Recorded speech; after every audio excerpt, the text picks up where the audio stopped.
नाज़रीन, पिछले चंद घंटों में पाकिस्तान में होने वाली डेवलपमेंट्स में से भी ये एक बड़ी डेवलपमेंट है कि अमेरिका ने पाकिस्तान की 4 बड़ी कंपनीज जो डिफेंस से रिलेटेड काम करती हैं उनके ऊपर पाबंदी आयद कर दी है। अब इनके ऊपर सैंक्शन क्यों लगी है, पाकिस्तान के ऊपर इसके क्या असरात मुरतब हो सकते हैं और क्या पाकिस्तान को पहले से ही इस बात का इल्म था कि हमारी जो ऐसी कंपनीज़ हैं उनके ऊपर पाबंदी लग सकती है। ये कंपनीज़ कौन कौन सी हैं और क्या इमरान खान साहब जिनको गवर्नमेंट अभी रिहा नहीं कर रही, क्या उसकी वजह से ये मामलात हुकूमत के साथ हो रहे हैं। इन सब चीज़ों पे अभी हम इस वीडियो में गुफ्तगू करते हैं और मैं कोशिश करता हूं कि आपको इन सारी चीज़ों के इस वीडियो में जवाब दूं। तो अमरीकी महकमा हारजा की जानिब से जारी करदा बयानिए में ये कहा गया कि ये पाबंदियाँ नेशनल डेवलपमेंट कॉम्प्लेक्स में 3 फर्मों पर आयद की जा रही हैं। यानी कि एक जो कंपनी है वो पाकिस्तान की सरकारी कंपनी है और जो 3 कंपनीज़ हैं वो प्राइवेट कंपनी है। अब पाबंदियाँ इन पर लगी क्यों? अमेरिका का अब ये ख्याल है कि ये जो कंपनियां हैं ये बड़े पैमाने पर तबाही फैलाने वाले हथियारों की तैयारी और इनकी तरसील में मुलव्वस हैं।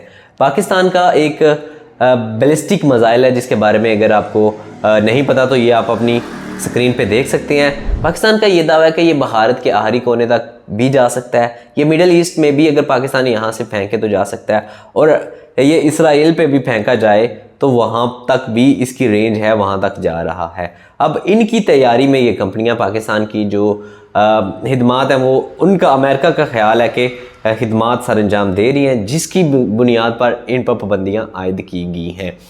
अब पाकिस्तान को क्या पहले ही इस चीज़ का इल्म था? तो मेरे ख्याल के मुताबिक मे बी यस, क्योंकि इससे पहले भी इसी साल में चाइना में एक इंस्टीट्यूट को बैन किया गया। उसके बाद चाइना में काफ़ी सारी कंपनीज हैं जिनको इस वजह से बैन किया गया कि ये पाकिस्तान के बैलिस्टिक मिसाइल में जो चीज़ें इस्तेमाल होती हैं और आलात इस्तेमाल होते हैं इनमें पाकिस्तान को मदद फराहम कर रही हैं, जिसकी वजह से अमेरिका ने उनके ऊपर भी सैंक्शंस लगाई।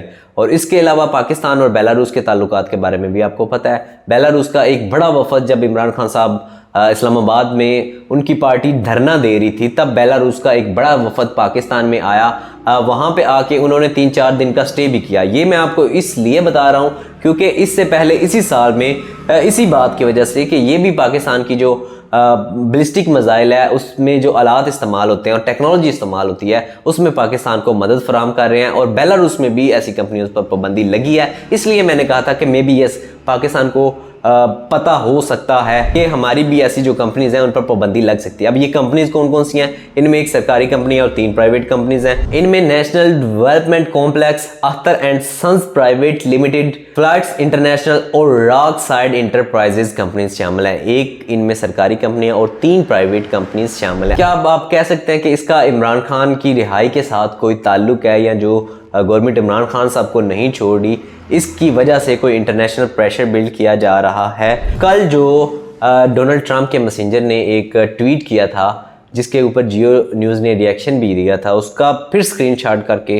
डोनाल्ड ट्रंप के मैसेंजर ने कहा था कि I will say it again. उसके बाद जियो न्यूज़ को उन्होंने मेंशन किया और नीचे लिखा कि फ्री इमरान खान। अब पाकिस्तान तहरीक इंसाफ के जो लोग हैं वो ये चहम गोइयाँ कर रहे हैं कि इसका इमरान खान के साथ बिल्कुल ताल्लुक़ है, क्योंकि अमेरिका में जो सदर डोनाल्ड ट्रंप अभी आए हैं वो भी एस्टेब्लिशमेंट के अगेंस्ट हैं और इमरान खान के भी एस्टेब्लिशमेंट के साथ उस तरह के ताल्लुकात नहीं बनते। तो ये आपस में रिलेशन है और वैसे भी कोई ताल्लुकात है डोनाल्ड ट्रंप और इमरान खान के, और डोनाल्ड ट्रंप इमरान खान का नाम लेके उधर वोट भी मांगते रहे हैं। तो ये सारी चीज़ें बना के पाकिस्तान तहरीक इंसाफ की जानिब से ये एक नैरेटिव बिल्ड किया जा रहा है कि ये जो आप लोग इमरान खान साहब को नहीं छोड़ रहे ये उसकी वजह से पाकिस्तान की हुकूमत के ऊपर प्रेशर डालने के लिए ये चीज़ें हो रही हैं।